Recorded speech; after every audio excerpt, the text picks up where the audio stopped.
Muito bem, eu vou ler duas expressões que estão aqui no livro do Gênesis, capítulo 3, versículo 1, que diz: Ora, a serpente era mais astuta que todas as alimárias, todos os animais do campo que o Senhor Deus tinha feito. Vou ler a face A. E Gênesis 3 e 15, quando Deus lhe lança uma sentença. Então o Senhor Deus disse à serpente: Porquanto fizeste isto, maldita serás mais que todas as bestas e mais que todos os animais do campo. Sobre o teu ventre andarás e pó comerás todos os dias da tua vida. Vejam só, existem alguns mistérios que envolvem essa serpente aqui do capítulo 3, aqui do livro de Gênesis. A primeira coisa interessante, quem escreveu o livro de Gênesis foi Moisés. Moisés diz aqui: ora, a serpente era mais astuta que todos os animais do campo.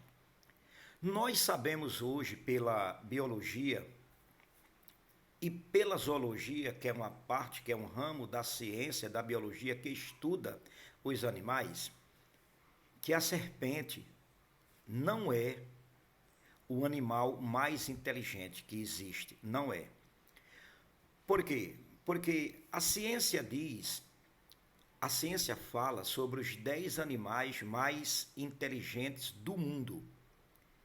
O primeiro é o orangotango. Todo mundo sabe, quem estuda a ciência, que o orangotango é o animal mais inteligente do mundo. Ele consegue se comunicar com o ser humano até através de sinais. O segundo é o golfinho. O terceiro é o chimpanzé. O quarto é o elefante. O quinto é o papagaio cinzento. Não é o papagaio verde e amarelo, é o papagaio cinzento, certo?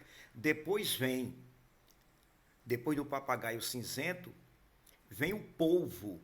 Depois do polvo, vem o porco. Olha que coisa interessante. Depois do porco, nós temos o corvo, temos o pombo e, por último, 10º lugar, temos o rato, para quem não sabe. A serpente, ela não está nem classificada entre os 10 animais mais inteligentes do mundo. Só que, quando Moisés escreve aqui, Gênesis 1, naquela época, essa serpente se tornou astuta porque nela estava o diabo. Era uma personificação de Satanás. Satanás se utilizou da serpente para falar com Eva.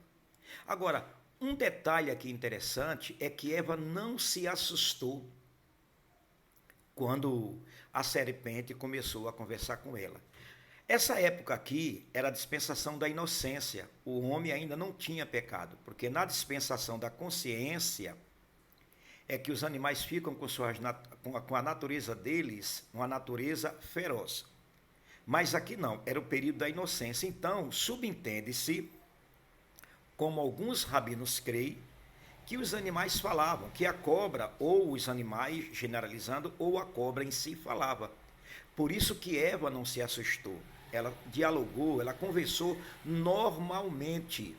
Porque se você chegar na sua casa agora, o seu gato, o cachorro, começar a falar, você vai se assustar, porque a fala não pertence ao mundo dos irracionais. Então Eva conversa com essa serpente aqui normalmente, subentendendo que nesse período da inocência, ou os animais falavam, ou a própria serpente era que falava.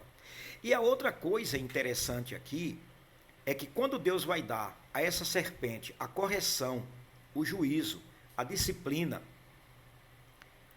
pelo que ela fez, Deus fala assim para a serpente: rastejarás, comerás pó todos os dias da tua vida. Ora, a serpente, se ela já rastejava, por que foi que Deus disse rastejarás? Que correção tem nisso? Que disciplina tem nisso? Que juízo tem nisso? Então, os rabinos creem, e por isso que eu coloquei aqui 2 desenhos, que as cobras ou elas voavam, está aí, ou elas andavam em pé. É daqui que vem aquela expressão: vou cortar tuas asas. É daqui que surgiu essa expressão: vou cortar tuas asas. Ou elas voavam, como mostra aqui o desenho, ou elas andavam em pé.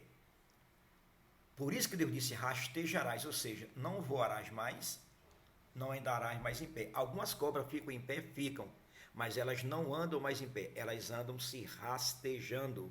E algumas delas chegam a alcançar de 25 quilômetros, se rastejando com muita velocidade. Certo? É por isso que Deus disse, rastejarás, ou deixarás de andar em pé, ou deixarás de voar. A maioria crê dos rabinos que as cobras voavam. E o outro fato interessante aqui é que Deus disse, comerás pó. Todos nós sabemos, através do Instituto Butantan, que a cobra não come pó. A cobra nunca comeu, nem come e nem comerá. A comida da cobra é carne. E por que foi que Deus disse comerás pó? Porque isso aqui é uma profecia. Preste bem atenção.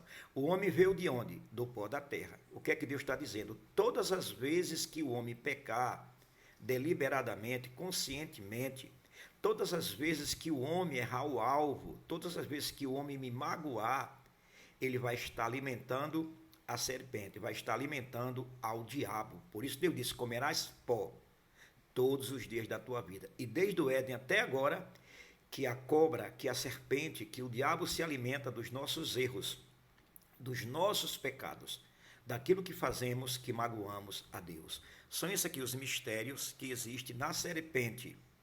Depois, amanhã ou essa semana, vamos falar sobre mistérios que envolvem este ser chamado Adão, que Deus o criou do barro. Vamos tecer esses comentários. Espero que tenha lhe esclarecido essa informação que eu estou passando aqui para vocês. Deus abençoe a todos.